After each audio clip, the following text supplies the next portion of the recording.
गुजरात के गांधीनगर से दिल्ली तक का नरेंद्र मोदी का सफर आसान नहीं रहा है। इसके लिए उन्होंने कड़ी मेहनत की, साथ ही तकनीक का भी सही इस्तेमाल किया। हालांकि दंगों के दाग ने लोकसभा चुनाव में भी उनका पीछा नहीं छोड़ा, लेकिन मोदी ने न तो दंगों की चर्चा की, न ही जाति और सांप्रदायिकता की। उन्होंने विकास को अपने प्रचार का सबसे बड़ा हथियार बनाया, लोगों की समस्याओं को समझा और उनकी चर्चा की। और विरोधियों के लाख हमलों और आरोपों के बावजूद उन्होंने विजयश्री का वर्ण किया। आखिर ऐसा क्या खास है चाय वाले नरेंद्र मोदी में, जो वे प्रधानमंत्री पद की कुर्सी तक पहुंच गए? आइए जानते हैं लक्ष्य तक पहुंचने की पूरी कहानी। 1. लक्ष्य पर निगाह। जब भाजपा ने नरेंद्र मोदी को प्रधानमंत्री पद का उम्मीदवार बनाया, तब किसी को सपने में भी उम्मीद नहीं थी वे भाजपा को इतनी ऊंचाई पर ले जाएंगे। मगर उन्होंने पीएम उम्मीदवारी को अपना लक्ष्य बनाया और महाभारत के अर्जुन की तरह लक्ष्य संधान के लिए निकल पड़े। यूं तो राष्ट्रीय स्वयंसेवक संघ का प्रचारक रहते हुए देश को करीब से जाना समझा, लेकिन लोकसभा चुनाव के संग्राम में उन्होंने अपने उत्साह का रथ देश के चारों कोनों में दोहराया और लक्ष्य पूरा होने के बाद भी नहीं थमे। अब प्रधानमंत्री बनने के बाद नया लक्ष्य और नई चुनौतियां भी उनका इंतजार कर रही हैं। यदि उनमें वे खरा उतरते हैं तो कोई अतिशयोक्ति नहीं कि आने वाले समय में उनकी राहें और आसान हो जाएंगी। क्या कहता है नरेंद्र मोदी का आत्मविश्वास? पढ़ें अगले पेज पर। 2. आत्मविश्वास। नरेंद्र मोदी में गजब का आत्मविश्वास है, जो उनकी चाल और चेहरे पर साफ दिखाई देता है। जब भी कोई उन पर आरोप लगाता है या हमला करता है तो वे तनिक भी विचलित नहीं दिखाई देते हैं। हालांकि उन पर अत्यात्मविश्वासी होने के भी आरोप लगते रहे हैं, लेकिन जिस तरह से उन्होंने पूरा चुनाव लड़ा है, उससे इस बात की पूरी तरह पुष्टि होती है। मोदी ने अपने इसी आत्मविश्वास के बल पर अपने विचारों को सफलतापूर्वक गुजरात के लोगों तक पहुंचाया और वे गुजरात के 6 करोड़ से ज्यादा लोगों में भरोसा, विश्वास और आशा जगाने में सफल रहे। अब वही मोदी 125 करोड़ भारतवासियों की बात करते हैं, वह भी पूरे विश्वास के साथ। सिर्फ 4 घंटे सोते हैं नरेंद्र मोदी। पढ़ें अगले पेज पर। 3. कठोर परिश्रम। इसमें कोई संदेह नहीं कि नरेंद्र मोदी कठोर परिश्रमी हैं। उनके बारे में कहा जाता है कि वे सिर्फ 4 घंटे आराम करते हैं और 20 घंटे काम करते हैं। मोदी सुबह 5 बजे उठते ही सभी समाचारों की क्लिपिंग्स देख लेते हैं।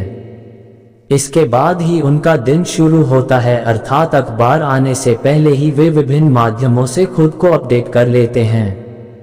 चुनाव प्रचार के बाद वे गुजरात के अधिकारियों से भी वे राज्य की चर्चा करना नहीं भूलते। मोदी ने पूरे देश में धुआंधार प्रचार किया।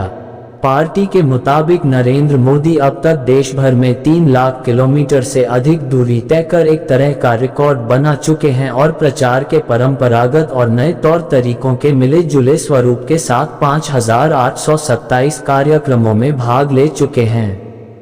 भाजपा ने इसे भारत के चुनावी इतिहास का सबसे बड़ा जनसंपर्क बताया है, जिसमें मोदी पिछले साल 15 सितंबर से 25 राज्यों में 437 जनसभाओं को संबोधित कर चुके हैं। पार्टी का दावा है कि नरेंद्र मोदी ने विभिन्न तरीकों से करीब 10 करोड़ लोगों से संपर्क किया। इनकी रणनीति का तो कोई जोड़ नहीं। पढ़ें अगले पेज पर। 4. सही रणनीति। यदि रणनीति सही नहीं हो तो कठोर परिश्रम पर भी पानी फिर जाता है, अतः रणनीतिक तौर पर भी नरेंद्र मोदी ने कोई कोताही नहीं बरती। उन्होंने अपने सबसे भरोसेमंद अमित शाह को चुनाव से बहुत पहले ही देश के सबसे बड़े राज्य उत्तर प्रदेश का प्रभार दे दिया। परिणाम बताता है कि इस काम को शाह ने बखूबी अंजाम दिया। स्मृति ईरानी को अमेठी भेजकर उन्होंने राहुल समेत पूरे गांधी परिवार की उनके ही गढ़ में घेराबंद कर दी। ज्यादातर सभाएं भी उन्होंने उन्हीं स्थानों पर ली जहां भाजपा कमजोर दिख रही थी। समय से पहले काम पूरा करते हैं नरेंद्र मोदी कैसे? पढ़ें अगले पेज पर। 5. दूरदर्शिता। प्रधानमंत्री पद के लक्ष्य को लेकर आगे बढ़ रहे नरेंद्र मोदी की दूरदर्शिता का ही तो ये कमाल है कि लोकसभा चुनाव की घोषणा होने से पहले ही वे 21 राज्यों में 38 रैलियों को संबोधित कर चुके थे। मोदी ने 26 मार्च को उधमपुर में जनसभा के साथ भारत विजय रैलियों की शुरुआत की। यही बात गुजरात चुनाव के समय भी देखने को मिली थी। जब तक कांग्रेस ने वहां प्रचार की शुरुआत की थी, तब तक नरेंद्र मोदी अपने सद्भावना उपवास के माध्यम से पूरे गुजरात के लोगों से संपर्क कर चुके थे। दूरदर्शी नरेंद्र मोदी ने पूरे चुनाव के दौरान सांप्रदायिकता को बहुत बड़ा मुद्दा नहीं बनने दिया। तकनीक के इस्तेमाल में भी सबसे आगे। पढ़ें अगले पेज पर। 6. तकनीक का सही इस्तेमाल। इस पूरे लोकसभा चुनाव में यदि किसी नेता या पार्टी ने तकनीक का सही इस्तेमाल किया है तो वे हैं नरेंद्र मोदी और उनकी पार्टी भाजपा। सोशल मीडिया के मंच का उन्होंने बहुत ही प्रभावशाली तरीके से उपयोग किया और पूरे देश और दुनिया में अपने समर्थकों की एक बड़ी फौज खड़ी कर ली। तकनीक के सहारे ही भी चुनाव सभा के दौरान लगातार अपडेट रहते थे।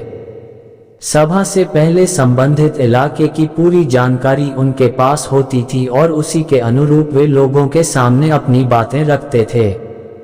ये तकनीक का कमाल नहीं तो और क्या है कि मोदी ने करीब 1353 रैलियां की और 4000 के लगभग चाय पे चर्चा कार्यक्रम किए। इनके माध्यम से वे दूर दराज में बैठे लोगों से सीधे जुड़े और अपनी बात उन तक पहुंचाए। नकारात्मकता से दूर रहे नरेंद्र मोदी। पढ़ें अगले पेज पर। 7. सकारात्मक सोच। नरेंद्र मोदी पूरे लोकसभा चुनाव के दौरान नकारात्मक प्रचार से दूर रहे। विरोधियों ने भले ही गुजरात दंगों को लेकर उन पर निशाना साधा हो, लेकिन उन्होंने कांग्रेस पर 84 के दंगों को लेकर ज्यादा हमला नहीं किया। टीवी चैनल पर एक इंटरव्यू में भी विदेश नीति से जुड़े एक सवाल पर कुछ भी कहने के बजाय उन्होंने कहा कि चूंकि वे सरकार में नहीं है इसलिए इस पर कोई स्पष्ट राय नहीं रख सकते। साथ ही भारत में चुनाव महंगाई, भ्रष्टाचार, रसोई गैस आदि मुद्दों पर लड़े जाते हैं, न कि विदेश नीति पर। गौरतलब है कि पिछले 2 चुनावों में लालकृष्ण आडवाणी ने मनमोहन को कमजोर प्रधानमंत्री बताकर बार बार निशाना साधा था, लेकिन मोदी इस बात से दूर ही रहे। उन्होंने पूरे समय केंद्र सरकार की नाकामियों की ही चर्चा की। फैसलों पर अडिग रहते हैं, फिर चाहे। पढ़ें अगले पेज पर। 8. मजबूत इरादे। यह मोदी के आत्मविश्वास का ही परिणाम था कि वे लोकसभा चुनाव के दौरान लिए गए फैसलों से डिगे नहीं, पूरी मजबूती के साथ उन पर अड़े रहे। चाहे वह वरिष्ठ नेता लालकृष्ण आडवाणी के गांधीनगर सीट से चुनाव लड़ने का मामला हो या फिर मुरली मनोहर जोशी की सीट बनारस से बदलकर कानपुर करने का। इन मामलों में उन्होंने कोई समझौता नहीं किया। टिकट बांटने में पूरी सतर्कता बरती गई, साथ ही सभी विरोधों को दरकिनार करते हुए जो उम्मीदवार उनको अच्छा लगा उसको ही टिकट दिया। हिंदूवादी छवि का भी मिला फायदा। पढ़ें अगले पेज पर। 9. हिंदूवादी छवि।